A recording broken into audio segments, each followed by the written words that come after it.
महाराष्ट्राच्या बाहेर जायला पाहिजे याच्यावरती ते मी मुळीच म्हणजे पालकांना मार्गदर्शन करणार, त्यांना सांगणार.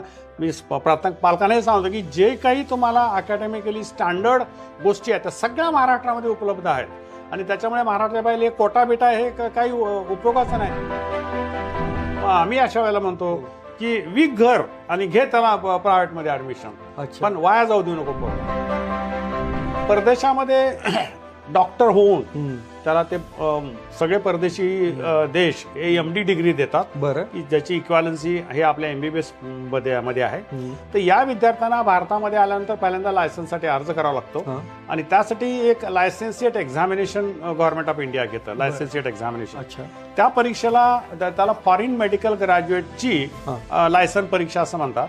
त्या परीक्षेला बसल्यानंतर जर तो पास झाला तर त्याला भारतामध्ये प्रॅक्टिस करायची त्याला परमिशन देण्यात येते. भारतीय डॉक्टरांना MBBS नंतर अमेरिका असेल किंवा UK असेल संधी निश्चित मिळते. खूप मुलं आपली तिकडे जातात, आणि किंबहुना आपली मुलं तिथे प्राधान्य देतात ते, कारण आपल्या मुलांचं जे एज्युकेशन इथे भारतामध्ये आहे, बरं, तशा पद्धतीचं एज्युकेशन जगामध्ये कुठे नाहीये. नमस्ते, मी योगेश कुटे. लेट्स अप विशेष या कार्यक्रमामध्ये तुम्हा सर्वांचं पुन्हा एकदा स्वागत. वैद्यकीय शिक्षण घेणं, त्यासाठी कॉलेज निवडणं, त्याची रूपरेषा आखणं, नीटची तयारी करणं, नीट नंतर नक्की काय करायचं, कोणत्या कॉलेजसाठी त्याला प्रेफरन्स द्यायचा, याविषयी पालकांच्या आणि विद्यार्थ्यांच्या मनामध्ये अनेक प्रश्न असतात. या प्रश्नांची उत्तरं तुम्हाला अतिशय सोपी वाटण्यासाठी आज माझ्यासोबत आहेत राज्याचे माजी वैद्यकीय शिक्षण संचालक डॉक्टर प्रवीण शिंगारे सर. सरांचा या क्षेत्रातला अनुभव फार प्रदीर्घ आहे, मोठा आहे, आणि अनेक महाराष्ट्रामध्ये जी काही गेल्या काही वर्षांमधले वैद्यकीय शिक्षण क्षेत्रामध्ये जे काही बदल घडलेले आहेत ते त्यांच्या नजरेखालनं किंवा त्यांच्या हातातून देखील झालेले आहेत. शिंगारे सर, तुमचं लेट्सअपमध्ये खूप खूप स्वागत. सर, मला सांगा की नीट आणि महाराष्ट्र आणि एकूण बसणारी विद्यार्थ्यांची संख्या आणि त्यासाठी असलेली स्पर्धा ही कशी आहे हे जरा थोडक्यामध्ये आम्हाला समजावून सांगा सर. स्पर्धा खूपच कठीण आहे, कारण नीट परीक्षेला पूर्ण भारतामधून साधारण 23 ते 24 लाख विद्यार्थी बसतात, आणि जागांची संख्या ही साधारण 70 ते 80 हजारापर्यंत आहे. आत्ता अलीकडे गेल्या वर्षी ते 1 लाख पर्यंत वाढलेली आहे. याच्यामध्ये महाराष्ट्राचं जे आपण विचारलं त्याच्यामध्ये साधारण 1,80,000 ते 1,90,000 एवढी महाराष्ट्रातली मुलं बसतात. आणि महाराष्ट्रामध्ये जागा जर आपण पाहिल्या तर साधारण 9,000 जागा ह्या महाराष्ट्रामध्ये आहेत, पण त्यातल्या 7,500 जागाच ह्या महाराष्ट्रातल्या विद्यार्थ्यांसाठी आहेत. बाकीच्या ज्या जागा महाराष्ट्रात आहेत ते ऑल इंडिया मेरिटनुसार भरल्या जातात. बरं, तर अशा प्रकारे थोडक्यात एकाला 25 अशा प्रकारची स्पर्धा आहे. एका MBBSच्या जागेसाठी 25 विद्यार्थी आपसामध्ये फाईट करतात, आणि त्यातला एकाला फक्त मिळते 24 अपयशी होतात. ओके. पण सर, या नीटच्या परीक्षेचा मुलांवरती एवढं प्रमाण व्यस्त असतं, जागा आणि याचं प्रमाण व्यस्त तणाव येतो, पण खरोखरीच नीटची तयारी करताना विद्यार्थ्यांनी 11वी-12वीपासून केली पाहिजे का ती सुरुवातीपासून जर तयारी केली तर त्याचा काय उपयोग होऊ शकेल? नाही, नीटची तयारी ही साधारण 11वीपासूनच केली गेली पाहिजे, कारण पूर्वी असं होतं की 12वीच्या-11वीच्या मार्काला काही महत्त्व देणार वगैरे असा कन्सेप्ट होता, पण सुप्रीम कोर्टाच्या जजमेंटनुसार 11वी-12वीच्या मार्काला काही नाही, शून्य किंमत आहे, फक्त पास व्हायला पाहिजे, आणि पूर्णपणे 100% जे काही मेरिट ठरेल ते नीटच्या ह्याच्यावरती असल्यामुळे विद्यार्थ्यांनी नीटची तयारी 11वीपासूनच केली पाहिजे, की 11वीला पहिला धडा शिकवला की त्या धड्यावर नीटमध्ये कुठले कुठले प्रश्न येऊन गेलेले आहेत याची त्यांनी रिव्हिजन केली पाहिजे. असं जर केलं तर मला असं वाटतं नीट काही कठीण नाही. तर तुम्ही इतक्या परीक्षा नीटच्या देखील पाहिलेल्या आहेत, तर खरोखरीच पालकांनी किंवा विद्यार्थ्यांनी महाराष्ट्राबाहेर जाऊन त्यासाठी तयारी केली पाहिजे, विशिष्ट क्लासेस लावले पाहिजेत, विशिष्ट प्रकारचाच अभ्यासक्रम फॉलो केला पाहिजे, असं काय आहे का? अजिबात नाही आहे. म्हणजे महाराष्ट्राच्या बाहेर जायला पाहिजे याच्यावरती मी मुळीच म्हणजे पालकांना मार्गदर्शन करणार, त्यांना सांगणार. मी पालकांनाही सांगतो की जे काही तुम्हाला अकॅडमिकली स्टँडर्ड गोष्टी आहेत त्या सगळ्या महाराष्ट्रामध्ये उपलब्ध आहेत, आणि त्याच्यामुळे महाराष्ट्राच्या बाहेर एक कोटा बेटा हे काही उपयोगाचं नाही, ते एक ग्लॅमर असतं ते. पण तसं काही नाही, तुम्हाला तेवढंच एज्युकेशन या ठिकाणी उपलब्ध होऊ शकेल. फक्त तुम्हीच आपला मुलगा हा चांगल्या ग्रुपमध्ये आहे, चांगल्या संगतीमध्ये आहे, आणि वेळ बरोबर त्याचं प्लॅनिंग आहे. म्हणजे क्लॉक जे 11वी-12वीमध्ये करावं लागतं टाइम टेबल ते त्याचं परफेक्ट आहे, टीचर त्याचे चांगले आहेत, हे जर सगळं जर पाहिलं तर मला असं वाटतं की काही म्हणजे लोक शाहू कॉलेज लातूर म्हणून धो जातात तिकडे, पण ते तसं तितकंसं नाही आहे. एक गोष्ट मात्र आहे की आपला मुलगा मात्र चांगल्या मेरिटच्या ग्रुपमध्ये आहे आणि तो निर्व्यसनीप्रमाणे चांगला अभ्यास करतो, याच्याकडे पालकांनी लक्ष देणं महत्त्वाचं आहे. ओके सर, दुसरी गोष्ट अशी आहे की जर समजा नीटला आपल्याला उत्तीर्ण झालो तरी पण आपल्याला त्या पद्धतीनं प्रवेश मिळू शकला नाही, तर अनेक जण मुलं किंवा पालकसुद्धा युक्रेनमध्ये जा, इतर देशांमध्ये जा, तो मार्ग पत्करतायत. पण आता तो मार्ग पत्करणं योग्य आहे का? हां, नाही, याच्यामध्ये कसं आहे की तुम्हाला गव्हर्नमेंट मेडिकल, प्रायव्हेट मेडिकल, नंतर मॅनेजमेंट कोटा वगैरे इथे कुठेही तुम्हाला नाही मिळाली समजा ॲडमिशन, आणि जर तुमचं म्हणणं असेल की नाही मला डॉक्टरच व्हायचं आहे, अशा परिस्थितीमध्येच परदेशामध्ये जाऊन डॉक्टर व्हावं. इकॉनॉमिकल आहे ते, काही वाईट नाही आहे, कारण तुमचं ध्येय आहे की नाही मला डॉक्टरच व्हायचं आहे, बाकी काय व्हायचंच नाही. पण जर कुठे असं मिळत नसेल तर डॉक्टरकीचा आग्रह धरणं योग्य नाही. इतरही क्षेत्रामध्ये चांगल्या चांगल्या संधी तुमच्या मुलाला उपलब्ध आहेत, त्यामुळे त्याचा जरूर विचार करावा. हे मी सांगेन. उदाहरणार्थ आमच्या क्षेत्रामध्ये डेंटल आहे, फिजिओथेरपी आहे, किंवा मुलींसाठी नर्सिंग आहे, चांगली चांगली क्षेत्र आहेत, तिथे तुम्ही जाऊन तुमचं काम हे दाखवू शकता. पण जर बापाचा दवाखाना आहे, वडिलाचं हॉस्पिटल आहे, कुठेच काही मिळत नाही आहे, ते हॉस्पिटल चालवायचं आहे, मग काय, मग जा मग युक्रेनला, मग काय हरकत नाही. सर, याच्यामध्ये आणखी एक प्रश्न येतो की MBBSला ॲडमिशन मिळालं नाही तर BMS किंवा BHMS वगैरे घ्यावं लागतं. मग ते मुलं घेतात, पण अनेकदा त्यांचा खरोखरच उपयोग होतो का? तेवढं ते MBBSच्या तुलनेमध्ये त्याचा फायदा, आर्थिक फायदा त्यांना रिटर्न्स मिळू शकतात का? नाही, बाकीचे कॉम्प्रोमाइज म्हणून घेतल्यानंतर ते ॲक्सेप्ट केलं पाहिजे विद्यार्थ्यांनी. जर एखाद्या विद्यार्थ्यांनी MBBSला नाही मिळालं तर मी BMS डॉक्टर म्हणून आयुष्यभर आनंदानं प्रॅक्टिस करेन, आनंदानं राहील, असं जर त्याचा मानसिक कन्सेप्ट असेल, त्याच्या आईवडिलांचा पण कन्सेप्ट असेल, नाही चालेल आम्हाला काय हरकत नाही, डेंटिस्ट झाला एक चेअर टाकून देऊ आणि तोही हॅपी आम्ही हॅपी, अशा भावनेनं जर तुम्ही ते स्वीकारणार असाल तरच स्वीकारा. अन्यथा तुमचा मुलगा तो काही चांगले रिटर्न देऊ शकणार नाही, वाया जाईल. मग आम्ही अशा वेळेला म्हणतो की विक घर आणि घे त्याला प्रायव्हेटमध्ये ॲडमिशन, पण वाया जाऊ देऊ नको पोरगा. ओके, पण सर घर विकून MBBS करावं एवढं ग्लॅमर आज आहे का? मी म्हणेन आलेला आहे, कारण MBBS नंतर जे काही प्रगती कुटुंबाची असेल, आर्थिक प्रगती होईल. म्हणजे कित्येक चांगल्या ग्रामीण भागातल्या पालकांना मी म्हटलं की किती जमीन आहे, 20 एकर आहे, चल 3-4 एकर विकून टाक, काय फरक नाही, तुझं पोरगं डॉक्टर झाल्यावर 5 वर्षामध्ये पुन्हा तुला 4 एकर घेऊन देईल म्हणून, राहिलेला 16 एकरवरती तू जगू शकतोस. अशा पद्धतीनं त्या कुटुंबाने विकलेला आहे. ते मुलगा चांगला डॉक्टर झालेला आहे, कारण त्याच्यावर प्रेशर असतं की माझ्या बापानं वडिलोपार्जित विकलेली आहे आणि मला डॉक्टर केलेला आहे, आणि त्या प्रेशरनं तू चांगल्यापैकी सामाजिक सेवा करून डॉक्टरकी करून तू पुन्हा ती इस्टेट कमवू शकतो. आजकाल डॉक्टर तुम्ही पाहिला असेल की बंगले मागतात, गाड्या घेतात, माड्यावर माड्या चढवतात. त्याच्यामुळे इस्टेट हा महत्वाचा नाहीये. तुम्हाला तुमचं अकॅडमिक करिअर, तुमचं क्वालिफिकेशन, तुमच्या डिग्र्या आणि तुम्ही सोसायटीमध्ये त्याचा उपयोग करून कसं कमवता, काय कमवता, हे जास्त महत्वाचं आहे. ओके सर, याच्यामध्ये आणखी एक महत्त्वाचा प्रश्न असा येतो की जेव्हा मुलं अशी इतकी मोठी रक्कम देऊन पैसे खर्च करतात तेव्हा तो सगळा बोजा येतो म्हणजे आपल्या याच्या रुग्णांवरती येतो. मग ते अनेकांना असं म्हणतं की म्हणणं आहे की भारतातील वैद्यकीय सेवा महाग असण्याचं एक मोठं कारण आहे. याच्याकडे तुम्ही कसं पाहता? नाही, आता वैद्यकीय सेवा महाग असतात हे तितकंसं बरोबर नाही, कारण वैद्यकीय सेवेसाठी गव्हर्नमेंटच्या रुग्णालयामध्ये जेवढा खर्च येतो त्याच्याशी तुलना करता प्रायव्हेटवाले किती चार्ज करतात हे जर पाहिलं तर विशेष मार्जिन नाहीये. म्हणजे एखाद्या पेशंटला ट्रीटमेंट द्यायला जर मला जे हॉस्पिटलचा डीन असताना 25 रुपये खर्च येत असेल तर प्रायव्हेटमध्ये तो गेला तर ते काय 100 रुपये घेईल त्याला. त्याच्यामुळे ती महागडी आहे असं नाहीये, फक्त चार्जेस जे काही औषधाचे आहेत, प्रोसिजरचे आहेत. गव्हर्नमेंटमध्ये जे महात्मा फुले योजनेमधून जे 1.5 लाख रुपये मिळतात हे तुम्ही आपण कॅल्क्युलेट करत नाही त्याचा अंदाज. तर त्याच्यामुळे महागडी वगैरे असं नाहीये, उलट आपल्यापेक्षा अतिशय महाग वैद्यकीय सेवा ही तुम्हाला अमेरिका आणि इंग्लंडमध्ये दिसेल, भयंकर महाग आहे. ओके सर, तुम्ही मागे BMS आणि BHMS चा उल्लेख केला, तर महाराष्ट्रात त्या जागा किती आहेत आणि त्यांचं प्रमाण कसं आहे? BMS हो, BMS. हा, तुम्ही 9,000 जागा MBBS सांगितल्या. हो. मग BMS आणि BHMS 19 ते 21,000 एवढे डॉक्टर तयार होतात. ओके. सगळ्या फॅकल्टीचे मिळून. सगळ्या फॅकल्टी काय एवढी डॉक्टरची गरज आहे का, याच्याबद्दल तुम्ही प्रकाश टाका. आता याचं उत्तर असं आहे की गरज शहरी भागाला नाहीये, बरं. हे खरं आहे. पण ग्रामीण भागाला मात्र गरज आहे.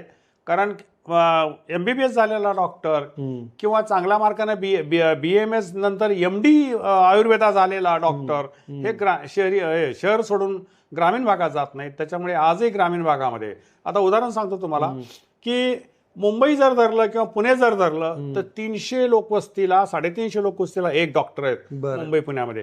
पण ते जर तुम्ही गडचिरोलीला गेला तर 11,000 लोकवस्तीला एक डॉक्टर आहे. ओके. पण सर मला MBBS करून गडचिरोली जायचंच नाही ना, म्हणजे तुमचंच नाही, माझ्यापुढे ती प्रायोरिटी नाहीच आहे ना सर ती. पण जर प्रोडक्शन जर भरपूर असेल तर शेवटी कुठेतरी त्या मुलाला जावं लागतं. अच्छा. म्हणजे आम्ही डॉक्टर झालो तेव्हा जिल्हा प्लेस सोडून मुलं जात नव्हती. बरं. आमच्या नंतरची 10 वर्षानंतर मग तालुका लेवलला चालली, मग आता नंतर सब तालुक्याला चाललेली आहेत. बरं. तर तसं स्कोप होईल तसं मुलं खाली खाली जातात. ओके सर, याच्यामध्ये आणखीन एक आहे की जेवढी डॉक्टर युक्रेन वगैरे इकडे जातात तर त्यांना आपल्या भारतामध्ये पुन्हा वैद्यकीय जर सेवा किंवा पेशा सुरू करत असेल तर त्यासाठी यंत्रणा काय आहे? परदेशामध्ये डॉक्टर होऊन त्याला ते सगळे परदेशी देश हे MD डिग्री देतात. बरं. की ज्याची इक्वालन्सी हे आपल्या MBBS मध्ये आहे. तर या विद्यार्थ्यांना भारतामध्ये आल्यानंतर पहिल्यांदा लायसन्ससाठी अर्ज करावा लागतो आणि त्यासाठी एक लायसन्सिएट एक्झामिनेशन गव्हर्नमेंट ऑफ इंडिया घेतं, लायसन्सिएट एक्झामिनेशन. अच्छा. त्या परीक्षेला त्याला फॉरेन मेडिकल ग्रॅज्युएटची लायसन परीक्षा असं म्हणतात. त्या परीक्षेला बसल्यानंतर जर तो पास झाला तर त्याला भारतामध्ये प्रॅक्टिस करायची त्याला परमिशन देण्यात येते. आणि ते लायसन दिलं की त्याची डिग्री जी फॉरेनची आहे ती इक्वालंट टू MBBS असं गृहीत धरलं जातं. अच्छा. आता आमच्याकडे वैद्यकीय क्षेत्रामध्ये कसं आहे की पहिल्या वर्षी शिकवायला, दुसऱ्या वर्षी शिकवायला जे विषय आहेत त्या विषयामध्ये फॅकल्टी नाहीये, टीचर नाहीये. MBBS झाला रे झाला, मास्तर व्हायला नको म्हणतो. MBBS झाला तर त्याला ते इंजेक्शन घेऊन पेशंटच्या मागे लागणे तेच करणार, मास्तर नाही होणार. तर हे जे फॉरेन ग्रॅज्युएट जे आलेले आहेत ना, हे सुरुवातीला सेटल होईपर्यंत आमच्या अशा फर्स्ट इयरचे टीचिंग, सेकंड इयरचे टीचिंग अशामध्ये ते जातात. आणि त्याचबरोबर आता एक गोष्ट लक्षात घ्या की MBBS नंतर MD-MS नंतर सुपर स्पेशालिटी कोर्स आहे आमच्याकडे. हृदयाची सर्जरी, किडनीची सर्जरी, या कोर्सेसच्या त्याला MCH कोर्स म्हणतो आम्ही. त्या MCH कोर्सेसच्या भारतामध्ये 3,500 जागा रिकाम्या आहेत DMS. आणि सुप्रीम कोर्टामध्ये पिटिशन गेलं, सुप्रीम कोर्टाने जजमेंट दिलं की रिकाम्या राहू देऊ नका, भरा. आणि ह्या जागा ज्या आहेत ना ती अशी म्हणजे भारतीय मुलं घेत नाहीत, तर परदेशातून MBBS झालेली जी मुलं आहेत ती आता सुपर स्पेशालिस्ट होते. ओके. अच्छा. पण त्यांना सुपर स्पेशालिस्ट होताना तेवढा अनुभव किंवा तिथल्या शिक्षण दर्जा आहे का, हा त्यांच्या मनामध्ये प्रश्न येऊ शकतो. नाही, बरोबर आहे. आता त्यांना तो म्हणजे सुरुवातीला दर्जा नसतो. पण आमची शिक्षण पद्धती अशी आहे की 3 वर्षाच्या वॉर्डामध्ये त्याला राबावं लागतं. जेवढे काही पेशंट येतील तर डॉक्टर बरोबर ऑपरेशन करणं, सहकार्य करणं, रोजच्या रोज इथं पाहणं, त्याच्यानुसार तो बऱ्यापैकी पासिंग लेवल ज्याला आपण म्हणतो तिथपर्यंत येतो. ओके. सर, याच्यामध्ये जेव्हा MBBS तुम्ही 9,000 जागा सांगता तर त्याचं प्रायव्हेट आणि सरकारी असं किती विभाजन, कसं आहे त्याचं प्रमाण? आता प्रायव्हेट मेडिकल कॉलेजचं काय झालं की मी असेपर्यंत फक्त 20 होते, आता जवळपास 27, सॉरी गव्हर्नमेंटची आता जवळपास 27 पर्यंत वाढलेली आहेत.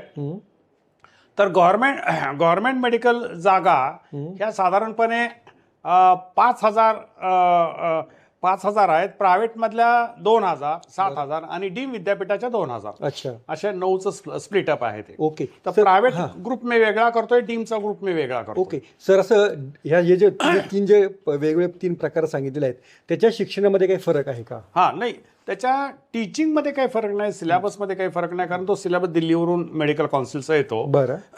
त्यांच्या ऍडमिशनमध्ये आणि त्यांच्या इन्फ्रास्ट्रक्चरमध्ये फरक आहे. उदाहरणार्थ गव्हर्नमेंटचं काही आपण कोणाची तुलना करू शकत नाही. ट्रिमेंडस क्लिनिकल मटेरियल, म्हणजे पेशंट 10 पाहिजे तर 100 येतील. म्हणजे एवढं विद्यार्थ्याला ते व्हरायटी ऑफ पेशंट हे गव्हर्नमेंटमध्ये होतं. प्रायव्हेट मेडिकल कॉलेजेस महाराष्ट्रातले असे आहेत की ज्याच्यामध्ये 85% जागा ह्या महाराष्ट्रीयन मुलांनाच दिल्या जातात. त्यामुळे तो ग्रुप थोडा वेगळा आहे आणि तिथे फी थोडी कमी आहे, म्हणजे 9 ते 12 लाखाच्या रेंजमध्ये आहे. आणि तिसरा ग्रुप जे आहे ते डीम. बरं. डीम विद्यापीठं ही ऑल इंडिया स्टेटसची असल्यामुळे बरं. त्यांची फी ही भरपूर आहे, 25 लाख ते 30 लाख. हां. आणि एवढ्या फीमुळे डीमचं इन्फ्रास्ट्रक्चर, त्यांच्या बिल्डिंग बघितल्या, त्यांची सॅलरी कॉम्पोनंट बघितलं, मशिनरी बघितल्या, तर डीम हे सगळ्यात टॉपमोस्ट आणि बेस्ट कॉलेजेस आज महाराष्ट्रामध्ये आहेत. प्रायव्हेट कॉलेज तिथपर्यंत पोहोचू शकत नाही आहेत, कारण त्यांना 9 ते 10 लाखामध्ये मेडिकल कॉलेज मॅनेज करावं लागतं. हे 25 लाखामध्ये मॅनेज करतात. ओके. तर आणि दुसरं असं आहे, गव्हर्नमेंट एका मुलाला डॉक्टर करण्यासाठी दरवर्षी 30 लाख रुपये दरवर्षी खर्च करतं. मी खर्च केले जे हॉस्पिटलमध्ये 30 लाख प्रत्येक विद्यार्थ्याला. बरं. हा, म्हणजे हा हिशोब आहे आमचा. आणि जर गव्हर्नमेंटच 30 लाख रुपये खर्च करतं, तर गव्हर्नमेंट कसं म्हणतं प्रायव्हेटला की तुम्ही 10 लाख शिक्षण द्या. ओके. पण आपल्याकडे फी रेग्युलेटरी अथॉरिटी आहे, अच्छा. ती काहीतरी वेगळ्या पद्धतीने हिशोब करते, नाही 10च्या पुढे देत नाही. बरं. आता हे बिचारे उडून बसलेले आहेत. सुरुवातीला स्वायत्ता होती, भरपूर त्यांचं म्हणजे बॅलन्स झालेला आहे, त्यामुळे आता तोट्यात असलं तरी चालतंय त्यांचं. सर, ह्या फी व्यतिरिक्त आधी सुरुवातीला मेडिकलसाठी खाजगी विद्यापीठामध्ये डोनेशन द्यावे लागत होते. आता त्या डोनेशनची गरज आहे का, किंवा ते घेतले जातात का? हां, आता याच्यात काय झालंय की डोनेशन याला आम्ही क्रॉस सबसिडी असं म्हणतो. बरं. म्हणजे 15% विद्यार्थी जो काही जास्त फी देतात, हो. त्याच्याबद्दल राहिलेल्या 85% मुलाची कमी फी. बरं. क्रॉस सबसिडी हा त्याचा बेसिस आहे, बरं. की गरिबांची मुलं कमी फी मध्ये हां. श्रीमंताच्या जास्त फीवरती बरं. क्रॉस सबसिडी शिकावी, हा होता. तर आता त्यावेळेला काय होतं की हे जे 15% जो कोटा होता, त्याला मॅनेजमेंट कोटा, बरं. इन्स्टिट्यूशनल कोटा वगैरे अशी बरीच नाव आहेत त्याला, NRI कोटा. NRI कोटा वगैरे अशी.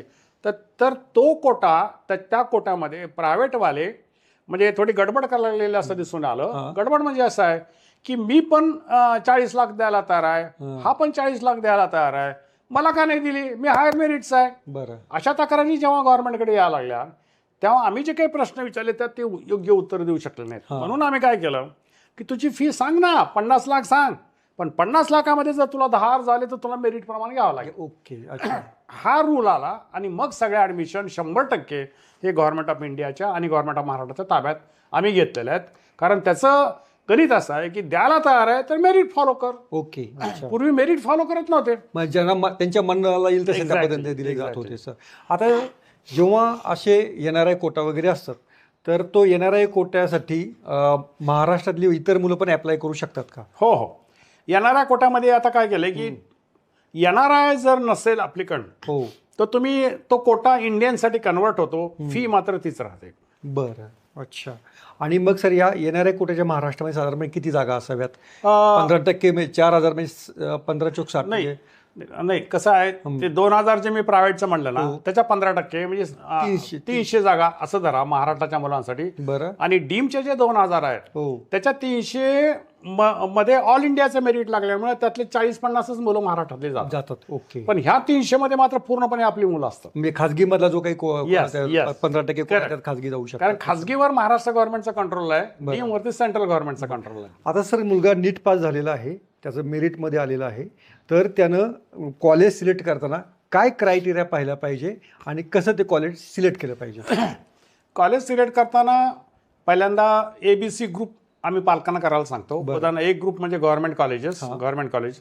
बी ग्रुप म्हणजे प्रायव्हेट कॉलेजेस आणि C ग्रुप म्हणजे डीम युनिव्हर्सिटी मेडिकल कॉलेजेस. हे 3 ग्रुप पहिल्यांदा बेसिकली होतात. नंतर आम्ही काय करतो की A ग्रुप जो आहे, हो, त्याच्यामध्ये A1 group, A2 group, A3 group असे आम्ही करायला सांगतो. अच्छा. A मध्ये पण तुम्ही हा, म्हणजे हे ग्रुप्स आहेत, A1, A2, A3 ग्रुप्स आहेत. कॉलेजपर्यंत आम्ही अजून मी पोहोचलेलो नाहीये. अच्छा. हा, तर A1 ग्रुपमध्ये मुंबई, पुणे, नागपूर अशी चांगल्या शहरातले कॉलेजची यादी त्यांना करायची, 1, 2, 3, 4, 10. A2 ग्रुपमध्ये त्यांना सोलापूर, कोल्हापूर वगैरे अशी जे काही मोठी शहरं आहेत, अकोला असेल, ही त्यानं नावं ठेवायची. आणि A3 मध्ये त्यांना नंदुरबार, गडचिरोली, गोंदिया, चंद्रपूर अशी जी पेरिफेरीची कॉलेजेस आहेत, जी नवीन सुरुवात झालेली आहे, बारामती, सातारा, हे ठेवायचे. आणि याप्रमाणे A1 मध्ये जर नाही मिळाले तर A2 प्रेफर करायचा, A2 मध्ये नाही मिळालं तर A3 प्रेफर करायचा. आणि या तिन्ही मध्ये नाही प्रेफर झाला तर B ग्रुपला यायचं. बरं. बी मध्ये सुद्धा आम्ही पुन्हा B1, B2 असं करतो. B1 म्हणजे सिंहगड पुण्याचा असेल, सोमय्या मुंबईचा असेल, पुण्या मुंबईची जी चांगली स्टँडर्ड कॉलेजेस आहेत, जुनी आहेत, ती B1 मध्ये येतील.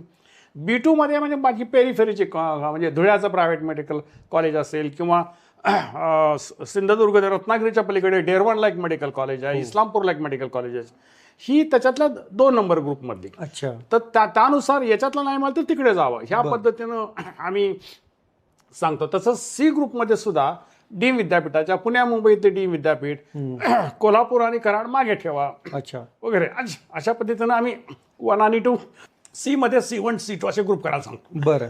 ही एक मेथड झाली.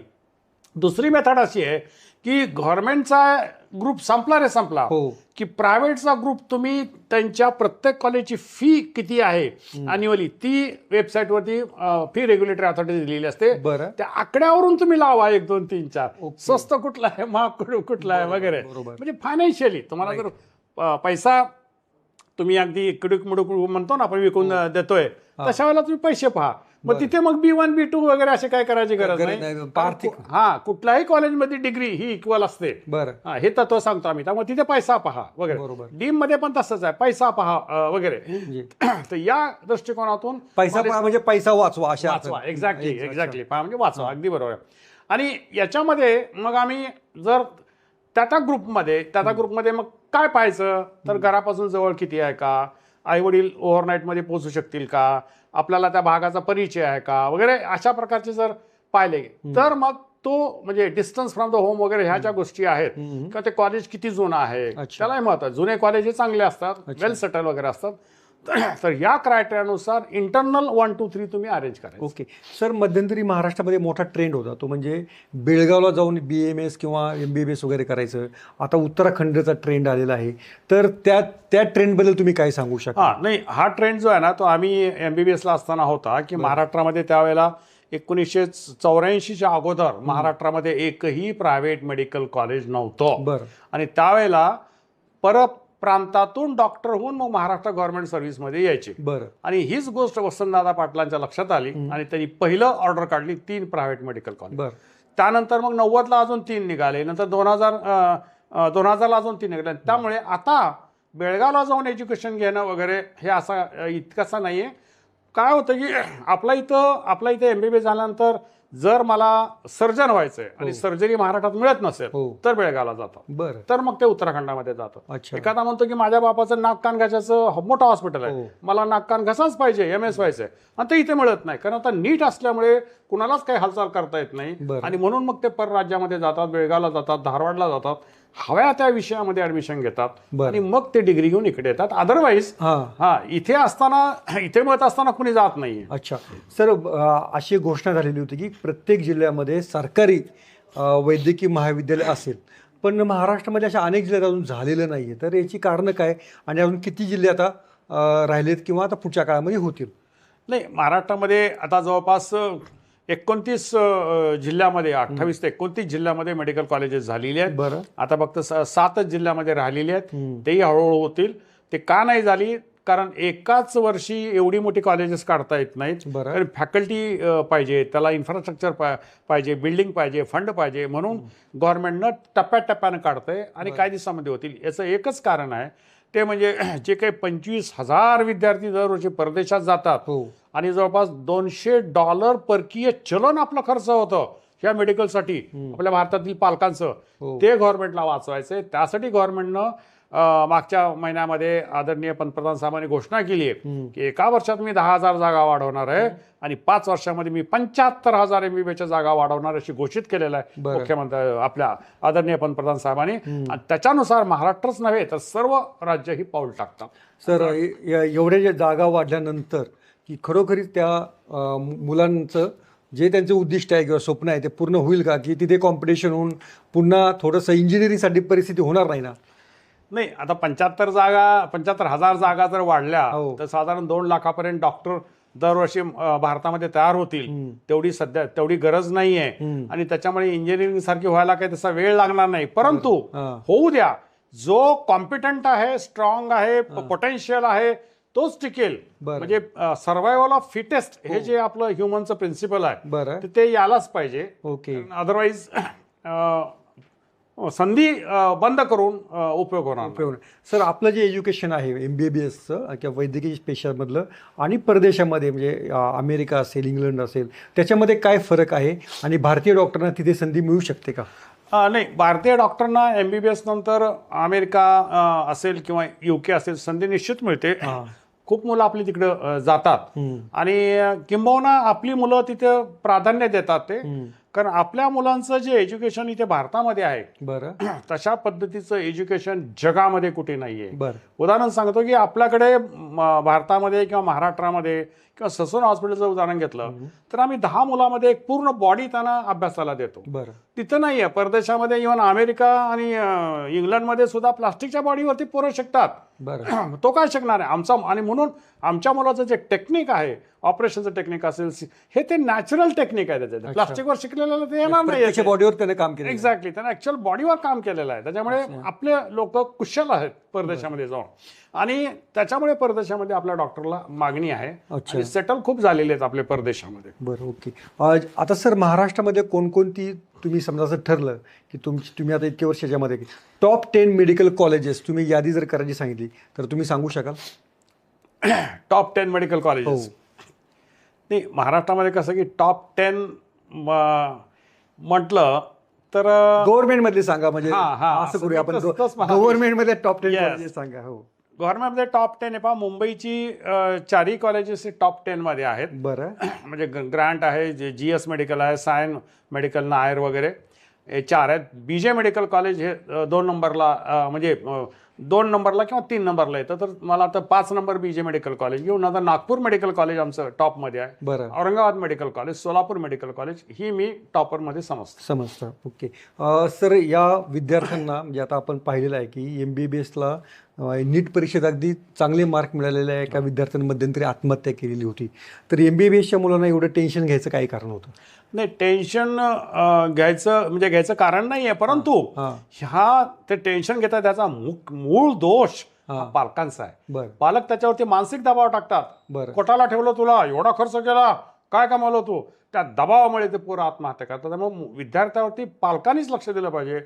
दबाव नाही, तुला जेवढं झेपेल तेवढं कर, मिळालं नाही मिळालं खूप मोठी क्षेत्र आहेत ज्याच्यामध्ये तुमचा मुलगा चांगलं नाव कमवू शकेल, हे पालक समजून घ्यायला तयार नाही आहेत. डॉक्टरकीच्याच मागे लागतात ते असं आणि पोरगा कमावून बसतात ते. त्याच्यामुळे डॉक्टर झालंच पाहिजे असं मुळीच नाहीये. सहजासहजी झालं तर ठीक आहे, नसेल तर प्रचंड क्षेत्र आहेत तुमचा मुलगा म्हणजे मोठी कामगिरी करून दाखवायला. अनेकदा असं बोललं जातं की हा जो आपला 4.5 आणि प्लस 1 वर्ष इंटर्नशिप हा फार मोठा अभ्यासक्रम आहे 5.5 वर्षांचा, तर तो कमी करावा किंवा त्याच्यामध्ये काही असं थोडं डिप्लोमासारखं वेगळं काय आणावं असा काही प्रस्ताव सरकारच्या विचाराधीन काय होता का किंवा आहे का? नाही, असा काही प्रस्ताव नाहीये.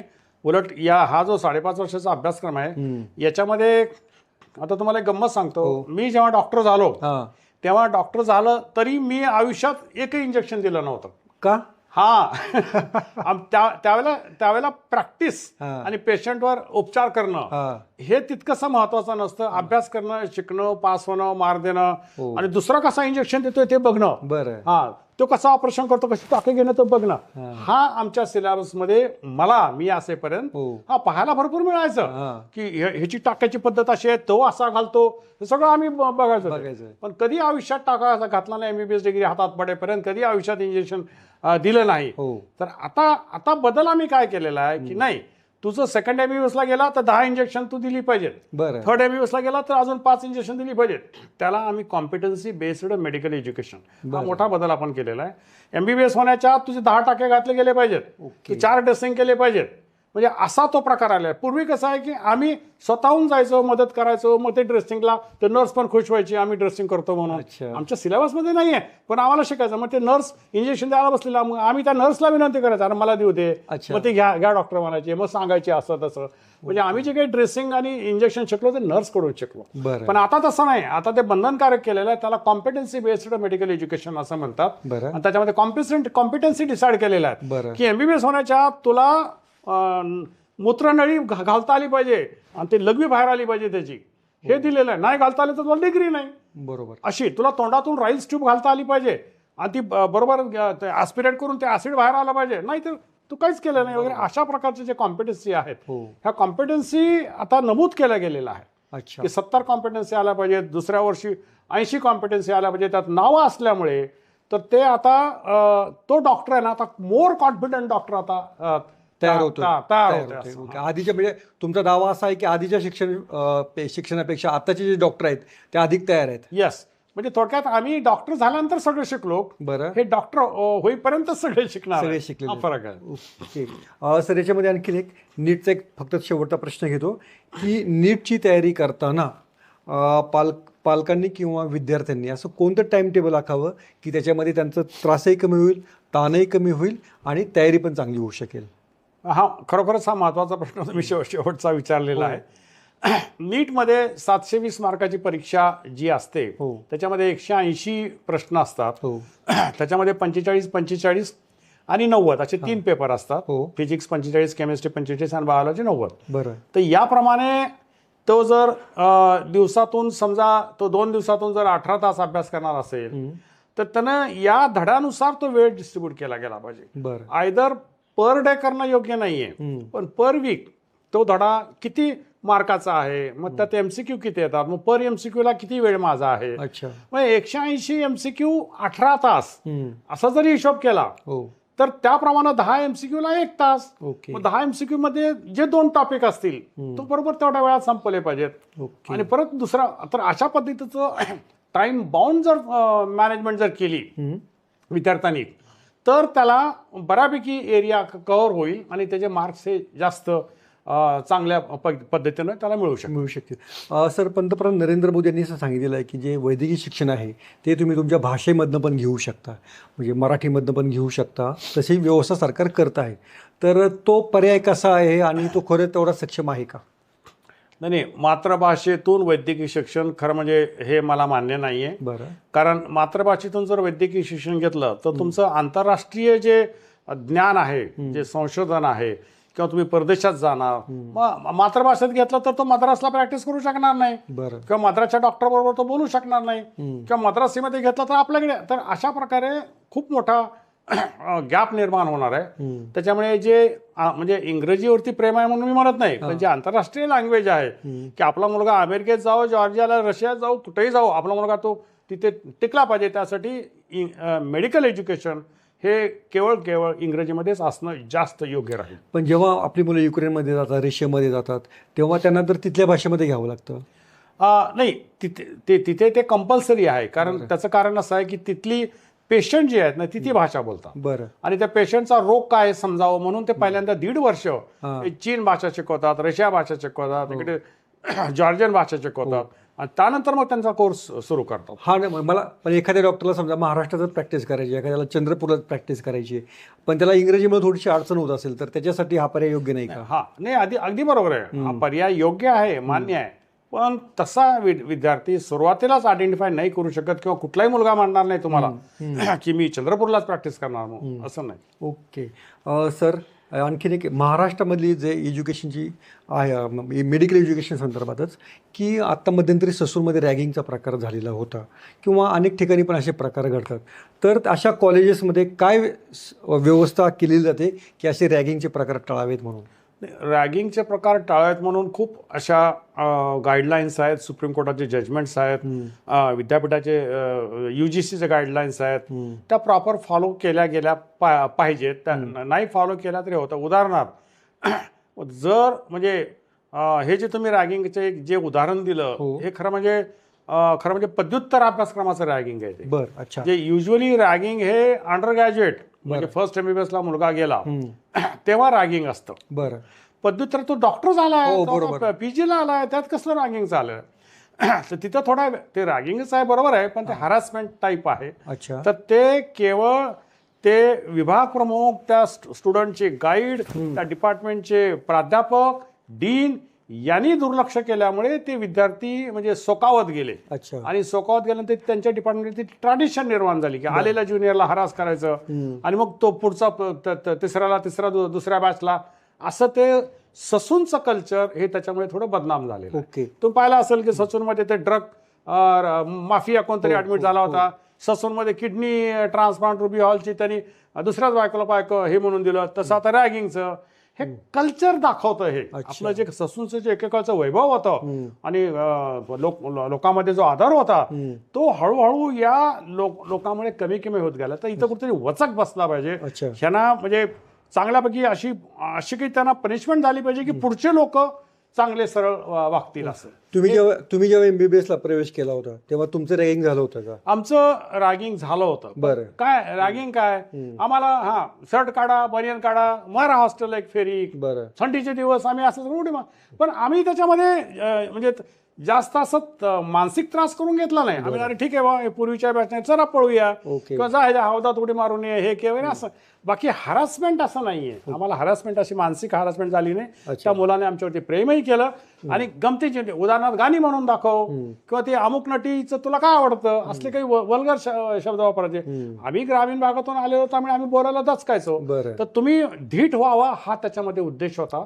तुम्ही आमच्यामध्ये मिसळावं आणि तुमचं आमचं अंतर काही नाहीये हे तुम्हाला लक्षात यावं, हे त्या विद्यार्थ्यांचा हेतू असायचा. त्याच्यामुळे आम्हाला रॅगिंग झालं पण टॉलरेबल लिमिटमध्ये होतं. आम्ही कधीही कोणाकडे तक्रार करायला गेलो नाही, बिकॉज टॉलरेबल आहे ते. हा, आणि आता कसं आहे, आता इनटॉलरन्स म्हणजे टॉलरेट करू शकत नाही ती पोरं, इतक्या घाणेरड्या थराचं सुरू झालेलं आहे, म्हणून हा प्रकार घडलेला आहे. तुम्ही कोणाचं रॅगिंग केलं होतं का? नाही, आम्ही नाही केलं. नाही, आता काही शिक्षा होणार नाही सर, आता काही खरंच सांगतो ते. बरं, ओके. एक फक्त आता BMS आणि BHMS प्रश्न राहिलेला आहे की BMSच्या मुलांना ॲलोपॅथी प्रॅक्टिस करायची परवानगी आहे, तर BHMSचं काय नक्की काय आहे त्याच्यावर थोडासा प्रकाश टाकावा.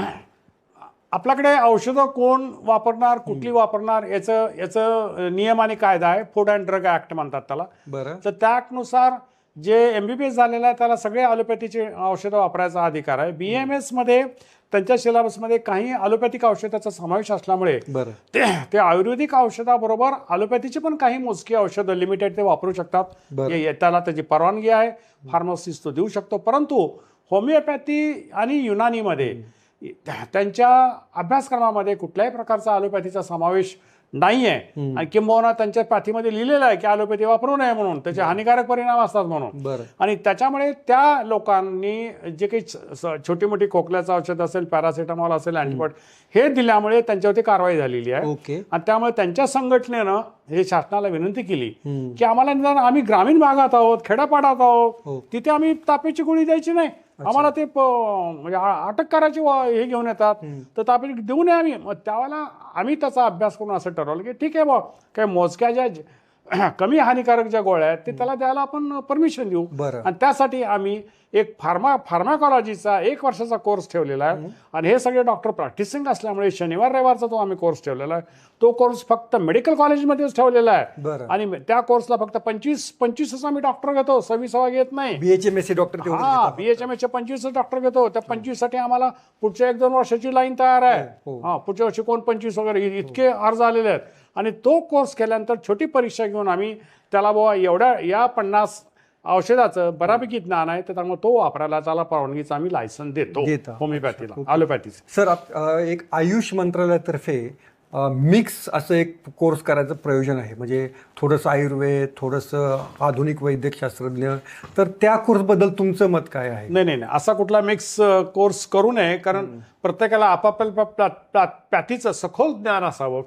असं ते मिक्सचर खिचडी वगैरे केलेला डॉक्टर तितकासा कामाचा नाहीये. त्याच्यावरची मी असं म्हणेन की त्या पॅथीचा तज्ज्ञ आणि दुसऱ्या पॅथीचा तज्ज्ञ एकत्र येऊन त्या पेशंटचा विचार करावा. एकानंच खिचडी म्हणून त्या पेशंटला हे देण्यापेक्षा. अच्छा, पण तुमचं मत आहे की स्वतंत्र जे आता आहे तसंच ते राहावं आणि जॉईंटली त्या पेशंटचा, म्हणजे जर समजा आता आम्ही उपचार करताना आम्हाला कधी कधी वाटतं की अरे काही आता आपल्याकडे औषध संपलं, मग आम्ही आयुर्वेदवाल्याला बोलवतो, तुझ्याकडे काय आहे का बाबा, होमिओपॅथीवाल्याला बोलवतो. कारण काही रोगावरती आयुर्वेदामध्ये आणि होमिओपॅथीमध्ये आमच्या पॅथीपेक्षा चांगली औषध आहेत. सर, पण अनेक जण मान्य करत नाहीत की अनेक म्हणतात की आधुनिक जे वैद्यकशास्त्र आहे तेच अंतिम आहे. नाही, काही प्रूव्ड गोष्टी आहेत. उदाहरणार्थ लिव्हरची कावीळ असेल, आम्ही आयुर्वेदाची औषधं वापरतो. मूतखडा असेल तर त्यांच्याकडे काही औषधं आहेत, ती मिरुगळतो किंवा होत नाही, अशा प्रकारचे आहेत काही गोष्टी. आणि ते अनुभवानं आम्हाला कळालेलं आहे की हे बरोबर आहे, यांचं आयुर्वेदवाल्याचं बरोबर आहे, आणि त्यानुसार तेवढी वापरतो आणि असं जॉईंटली होतात. अच्छा, पण असं मिक्स करून नाही. एमबीबीएस डॉक्टर मान्य करतात की काही काही औषधं काही काही आजारांवरती आपल्यापेक्षा इतर पॅथीची औषधं आज उपयुक्त येतात. मग हो, होमिओपॅथीची त्वचेच्या विकारासाठी होमिओपॅथीची औषधं बऱ्यापैकी इफेक्टिव्ह आहेत अच्छा, आमच्या पॅथीपेक्षा. बरं. म्हणजे तुम्ही अनुभवांती तुम्ही सांगू अनुभवावरून सांगतो मी. हो, तर हे होते डॉक्टर शिंगारे सर. अतिशय चांगली मुलाखत झाली. म्हणजे ज्या विद्यार्थ्यांना नीटची तयारी करायची आहे आणि नीट नंतर काही जे पडणारे प्रश्न असतात त्या सर्वांची उत्तरं सरांनी द्यायचा आपण प्रयत्न केलेला आहे. आणि तुमच्या काही जर शंका असतील तर या मुलाखतीच्या खाली तुम्ही जरूर लिहा. सरांबरोबर आपण एक वेगळं सेशन आणखीन ठेवूया, म्हणजे तुम्हाला आणखीन मार्गदर्शन लाभू शकेल. सर धन्यवाद आमच्याशी संवाद साधल्याबद्दल. थँक्यू. सोशल मीडियाच्या भाऊ गर्दीत विश्वासार्हतेने चकाकणारे नाव म्हणजे लेट्सअप मराठी. नाही, सगळ्या नागरिकांना ती स्पीच ती right लेट्सअप वरील मुलाखती म्हणजे विचारांचा खजिना. त्यानंतरच्या निवडणुकीमध्ये मला सोडून गेले. बातम्या केवळ वस्तुस्थिती सांगणाऱ्या, न प्रोपगंडा, फक्त जनतेचा अजेंडा. क्योंकि आने वाला कल जाने वाला है, जाने वाला कल आने वाला है. राजकारण, मनोरंजन असो की क्रीडा क्षेत्र, महाराष्ट्राची स्पंदने संवेदनशीलतेने टिपणारे माध्यम म्हणजे लेट्सअप मराठी. जगासोबत एक पाऊल पुढे राहण्यासाठी लेट्सअपचे ऍप, सोशल मीडिया आणि वेबसाईट सोबत कनेक्टेड रहा.